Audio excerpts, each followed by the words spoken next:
Tuan Imam yang saya muliakan, Tuan-Tuan Bilal, Datuk-Datuk, Datin-Datin, Tuan-Tuan, Puan-Puan, hadirin hadirat sekalian. Apa khabar? Alhamdulillah.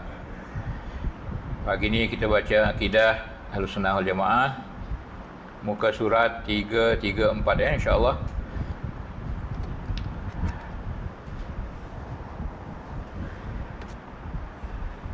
Qala al-mu'allif rahimahullah wa nafa'ana bi'ulumihi fid dharain.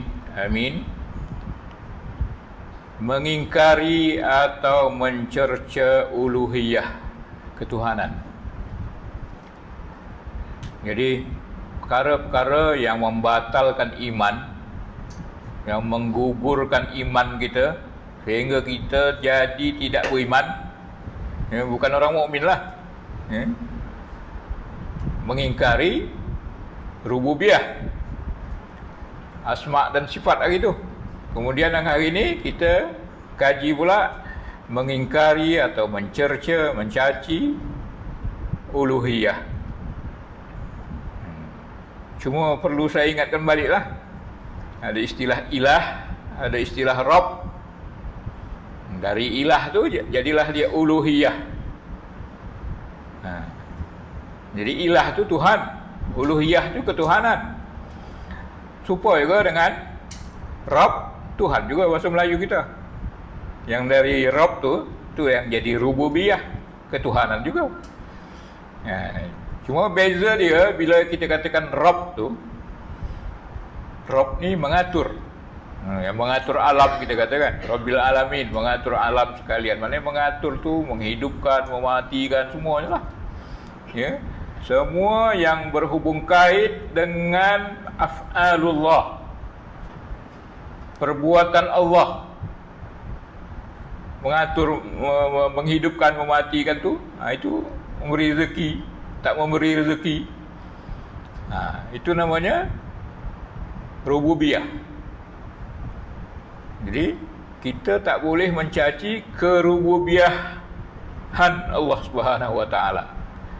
Kita kata bukan, Allah tidak menjadikan saya umpamanya, Allah tidak memberi rezeki, Allah tidak berkuasa itu dan ini, semualah kita nafikan atau kita caci kerja-kerja Allah Subhanahu wa taala.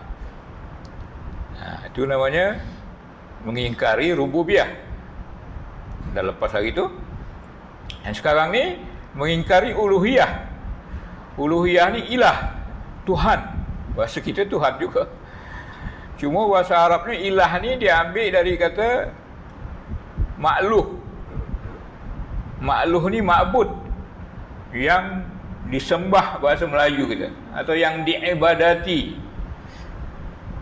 Jadi semua kerja-kerja yang berkait dengan hamba kita sebagai hamba ni, kerja kita yang berkait dengan kepada Allah Subhanahu wa taala, menyembahnya lah paling tidak, ibadah. Yang ibadah tu dengan macam-macam dia lah. Ada yang kata dengan qasad, matlamat kita, tujuan kita, atau yang berkait dengan tawajuh, kemana kita menghadap. Itu uluhiyah lah tu. Kemana kita mengadu, kemana kita meminta. Jadi itu berkait dengan perbuatan kita yang kita persembahkan kepada Allah Subhanahu wa taala. Itu namanya uluhiyah.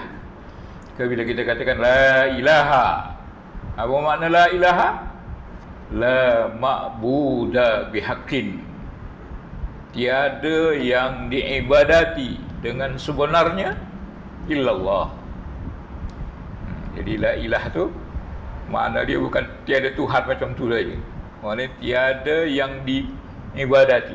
Bahasa kita, tiada yang disembah dengan sebenar-benarnya selain daripada Allah, kecuali Allah Subhanahu wa taala. Jadi hak penyembahan itu, hak ibadah itu hanya pada Allah Subhanahu wa taala. Dan ibadah itu jangan kita katakan hanya sembahyang aja, sembah aja kan. Kita menyembah. Dia bukan sembah saja. Semualah. Semua yang kerja kita bergantung kepada Allah Subhanahu wa taala. Ya, redha dengan takdirnya, redha dengan hukumannya, apa nama lagi, kita tempat kita mengadu.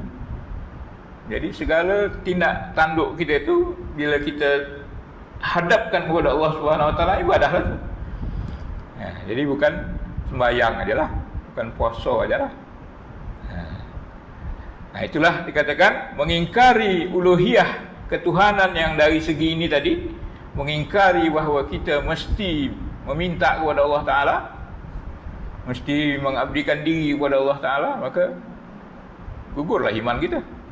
Itu yang dikata Tok Syekh ni. Setiap orang yang beriman wajib mengiktikadkan, wajib berakidah, i'tiqad, ya. Asal katanya akadah lah tu. Akadah ni mengikat, ya, akad nikah itu kan. Akad lah, i'tiqad lah tu. Maknanya kita betul-betul berjanji mengiktikadkan dengan sungguh-sungguh, i'tiqad yang jazam, yang pasti, yang putus. Maknanya tak ada ragu-ragu lagi, tanpa ada keraguan, tanpa ada kebimbangan, bulat-bulat. Apa yang kita iktikadkan bulat-bulat tu, bahawa Allah Subhanahu Wa Taala adalah Tuhan yang berhak disembah dengan segala macam tadi lah, bukan disembah menyembahyang aja, ya, dengan segala itu. Disembah, minta, didoa, takuti, diharap. Itulah isi pada iyyaka na'budu wa iyyaka nasta'in. Nah, jadi la ilaha illallah tu supalah tu dengan iyyaka na'budu wa iyyaka nasta'in. Hanya kepada Engkau lah na'budu, kami beribadat, dengan segala macam ibadat tadi. Salah satunya yang paling penting lagi dari ibadat tu nasta'in, kami minta tolong, ya. Jadi semuanya tu mestilah tidak ada kita tumpukan, kita tujukan selain daripada Allah Subhanahu Wa Taala. Boleh, kita bezakan tadi uluhiyah dengan rububiyah, Jadi bahasa kita serupa, ya. Rabb Tuhan, ilah pun Tuhan. Sebagaimana firman-firman Allah Subhanahu Wa Taala pada ayat-ayat berikut ini. A'udzubillahi minasyaitonirrajim. Wa laqad arsalna Nuhan ila qaumihi. Tambahan tu, ya, lanjutan dari ayat tu. Faqala ya qaumi ibudullaha ma lakum min ilahin ghairuh. Afala tattaqun. Surah Al-Mu'minun 23. Sungguh dan sesungguhnya, sungguh dua kali sungguh tu, la qad, dua-dua maknanya sungguh. Kami telah utus Nuh kepada kaumnya. Maka Nabi Nuh berkata kepada kaumnya, ya kaum, wahai kaumku, ubudullah, beribadatlah kepada Allah sahaja. Tuan-tuan, bila ada dalam ayat Quran yang memerintahkan ibadah, khasnya pada kalimat ubudu, maknanya tauhid. Ingat tu, ya, mentauhidkan Allah Subhanahu Wa Taala. Jadi sini ubudullah, tauhidkanlah Allah Subhanahu Wa Taala. Maknanya apa? Hanya Allah Taala sahajalah yang kamu sembah, yang lain tak ada. Malakum min ilahin ghairuh. Kerana apa? Kerana tidak ada ilah, tidak ada ma'bud. Itu yang tadi tu. Ubudu, sembahlah. Pasal apa? Tak ada yang disembah. Malakum min ilah.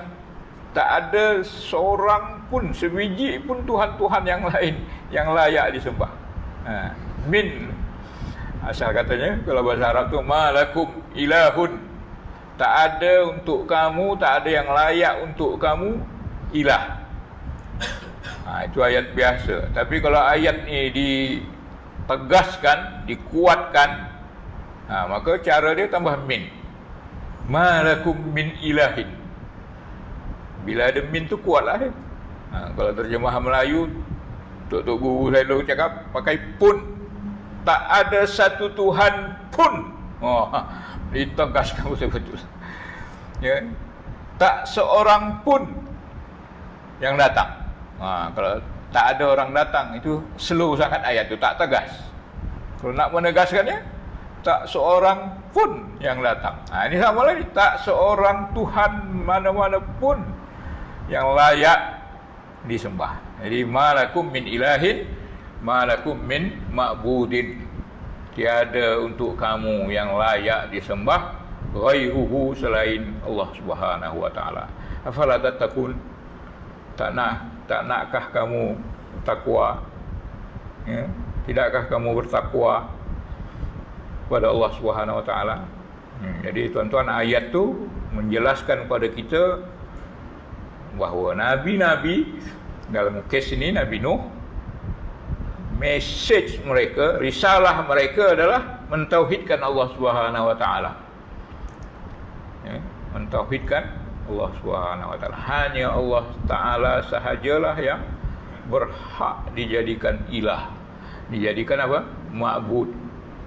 Dijadikan tempat kita mengadu, tempat kita bergantung, tempat kita meminta, dan seterusnya. Kemudian firman Allah Ta'ala pada surah Taha, Innani anallah, sungguhnya aku adalah Allah. Tuan-tuan, bila Allah Ta'ala suruh kita Dia memperkenalkan diri kepada kita supaya sembah dia pakai ana. Di sini innani ana. Bila dia akidah tauhid nama dia, dia pakai ana. Sungguhnya aku ni, aku je. Tak ada yang lain. Jadi dia direct mengatakan dirinya ana. Ana Allah. Akulah Allah yang la ilaha illa ana. Tak ada ilah, tak ada ma'bud yang sebenarnya kecuali aku. Fa'budni. Maka ibadatilah aku, sembahlah aku dalam bahasa kita. Oleh sebab itu, sembahlah aku. Ayat seterusnya, wa aqimis solata li dzikri. Salah satu cara ibadah yang besar itu adalah aqimis solah. Tegakkanlah olehmu sembahyang. Li dzikri, yang gunanya adalah untuk mengingat aku. Jadi ibadah yang paling besar solat itulah. Cuma perlu diingatkan diri kita masing-masing lah. Bila kita iqamah solat, mendirikan sembahyang, li zikri itu jangan lupa. Hakimis solata li zikri. Engkau tegakkanlah wahai Musa solat itu li zikri, untuk ingat aku. Cuma masalah kita ni, sebab pengaruh dunia ni, kita sembahyang tapi setelah kita ingat yang lain-lain, sehingga Allah kita tak ingat. Jadi usahalah macam mana, bacalah pelajaran apa, kitab-kitab ke, tulisan-tulisan ulama-ulama, macam mana nak boleh menghadirkan diri dalam sembahyang, menghadirkan hati kita itu dalam sembahyang. Ya. Itu kena belajar tu betul lah. Setidak-tidaknya faham apa yang kita baca. Bayangkan macam mana kita besok berdiri di hadapan Allah di hari akhirat, mempertanggungjawabkan, menangis, menyesal.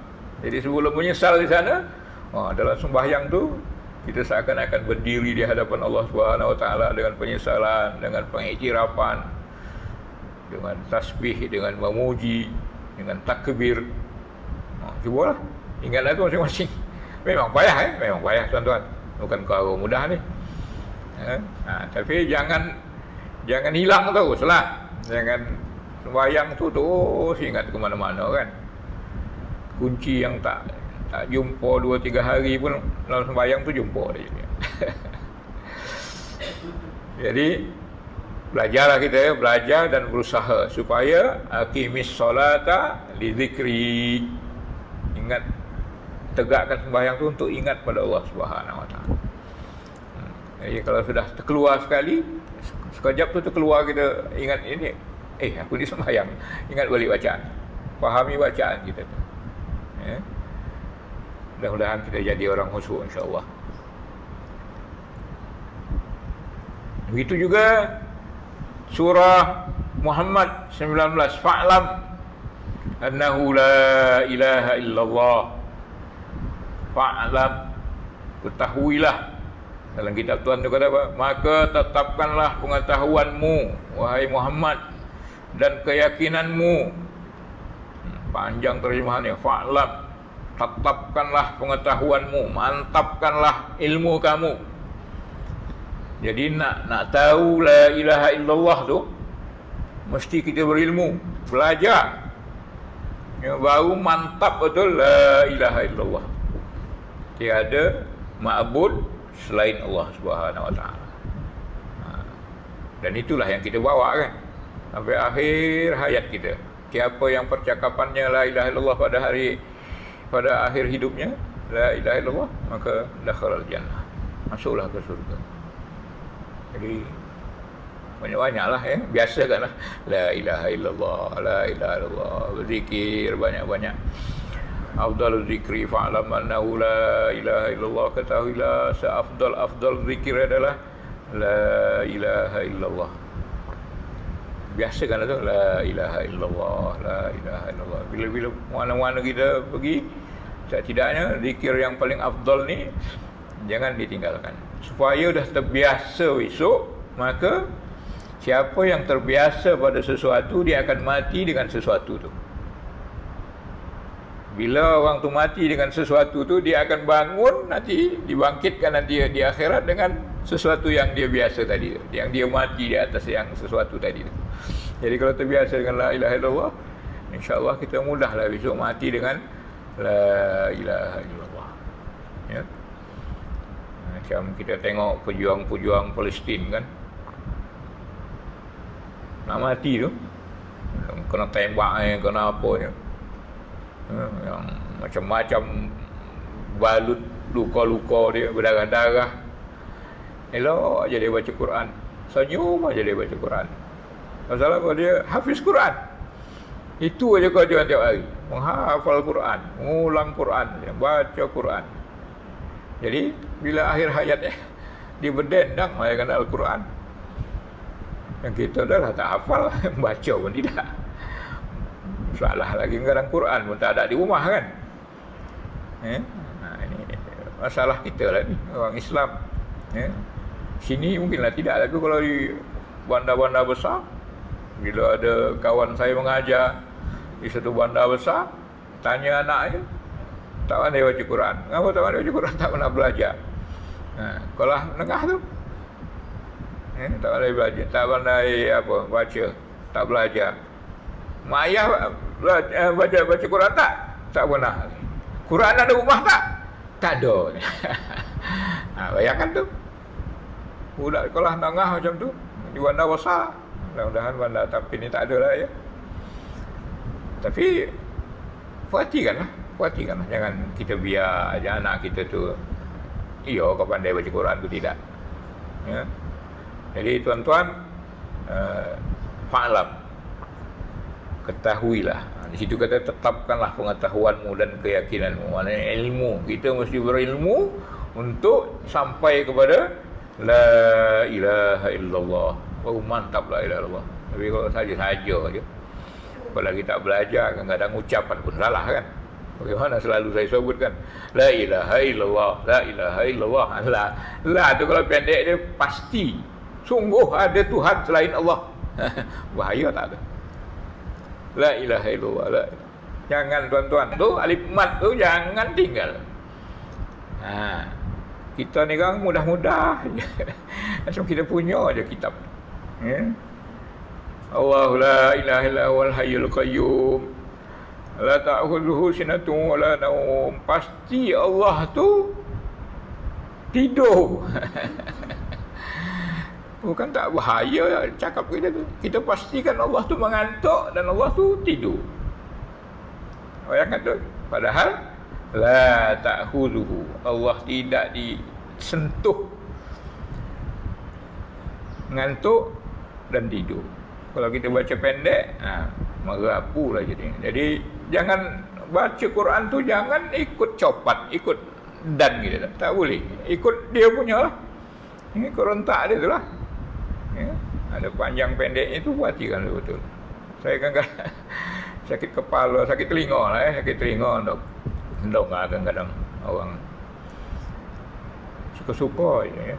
Jadi minta maaf lah ya, saya cakap ni supaya kita maklum semualah. Ya. Okey, itulah beberapa ayat. Jadi penyembahan dan ibadat seseorang hamba kepada Allah tu adalah menjadi asas agama. Yang tak boleh dihina tu, dicaci tu. Itu asas agama Islam. Ya, orang Islam ni bukan Islam umat Nabi Muhammad ni, memang dari dulu. Ya, dari umat Nabi Adam pun. Ya, Nabi-Nabi semuanya menyeru kepada tauhid Allah melalui ubudullah. Kerana Allah menjadikan manusia. Tidaknya itulah yang paling utamanya di ibadat kepada Allah yang ma'bud tadi tu, hanya Allah lah yang kita sembah. Sebab yang paling besarnya dia menjadikan kita. Ya ayuhan nas ubudu rabbakum. Wahai manusia, surah Baqarah 21. Ya ayuhan nas ubudu rabbakum. Mengapa? Allazi khalaqakum. Dia yang mencipta. Jadi nikmat penciptaan ni wajib kita bayar dengan ibadah kepada Allah sahaja. Jadi kerana Allah lah menjadikan manusia adalah kerana Allah menjadikan manusia adalah untuk menyembah dan beribadat kepadanya. Muka 334. Jadi latar belakang atau misi daripada penciptaan kita ini adalah untuk beribadat kepada Allah Subhanahu wa taala. Bagaimana firman-Nya dalam surah Az-Zariyat, "Wa ma khalaqtul jinna wal insa illa liya'budun." Aku tak ciptakan jin dan manusia melainkan untuk supaya mereka jin-jin dan manusia-manusia itu beribadat. Ya'buduni, menyembah kepada aku, beribadat kepada aku. Ya, ya'buduni, tapi ya tu dibuang untuk keserasian bunyi ayat. Ada kadang-kadang macam inilah, ada ya tu dibuang. Jadi dia dah maklum, jadi ada baris bawah tu sebenarnya ada ya. Jadi jangan kata nanti fi'il kata tak boleh baris bawah. Yang belajar nahu, ini apa fi'il baris bawah? Ya'buduni. Itu bukan baris bawah ori. Sebenarnya ada ya di belakang. Yang menyembah aku. Ni tu kawan untuk ya. Ya. Jadi itulah message daripada penciptaan manusia ni hanya ilah. Selalu saya sebut, bila ada tidak kemudian ada ilah, maka arti yang sebenarnya adalah hanya. Maknanya apa? Aku ciptakan jin dan manusia tu hanya untuk menyembah. Kalau nak katakan hanya saja. Kalau nak kata biasa macam tadilah. Dan aku tidaklah menciptakan jin dan manusia kecuali untuk menyembah aku. Tak mantap. Jadi bila ada tidak kemudian ilah, hanya. Jadi aku ciptakan jin dan manusia hanya. Hanya tu maknanya tak ada lain. Tak ada lain selain daripada mengibadati aku, beribadah kepada aku, menyembah aku, jadi kuli aku, jadi hamba aku. Itulah apa namanya message dari penciptaan. Dan itulah apa namanya ni seruan-seruan semua nabi dari dulu. Semua risalah, message masing-masing rasul adalah ibadah kepada Allah Subhanahu wa taala. Jadi rugilah bila kita nafikan semua ni. Tak ada ni ibadah-ibadah ni. Jadi boleh mengeluarkan kita daripada agama itu sendiri. Maka Muka surat 335 tu, ibadat kepada Allah ialah mentauhidkan Allah pada uluhiyahnya, pada ketuhanan tadi, pada ibadah tadilah. Dan kita buat baik, kita niatkan untuk Allah Ta'ala, hanya pada Allah Ta'ala, hanya harapkan pahala Allah Subhanahu Wa Ta'ala. Iaitu seseorang beribadat tadi wajib pada semua ibadat itu ditujukan kepada Allah Ta'ala sahaja, tidak kepada lainnya. Di mana Allah itu adalah Tuhan yang berhak disembah. Itu dia tadi tu. La ma'buda bihaqqin. Tuhan yang berhak disembah secara benar, yang Maha Esa dan berkuasa. Oleh itu, mereka yang mencerca uluhiyah,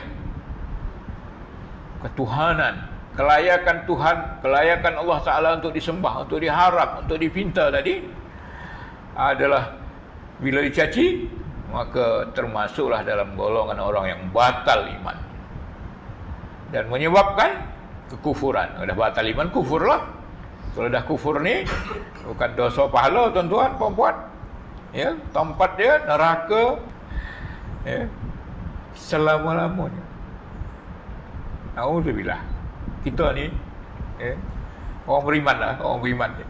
Beriman dia pada Allah, percaya dan ibadah tu hanya untuk Allah Subhanahu Wa Ta'ala, ya.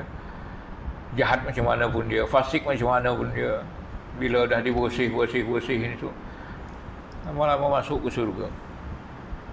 Tapi kalau dah kekufuran, ya, menyebabkan kekufuran tadi, mencerca ibadah tadi tu, maka tak masalah dia ke dalam surga, kekallah selama-lamanya dalam neraka. Na'udzubillah. Jadi janganlah buat perkara ni, jangan main-main. Ya, kadang-kadang orang ni terlalu moden atau terlalu nak menunjukkan dia itu moden, hidup lain daripada orang biasa, sehingga mencaci ibadah-ibadah. Kurban adalah satu tindakan keganasan. Kurban raya hari haji, tindakan keganasan, ya.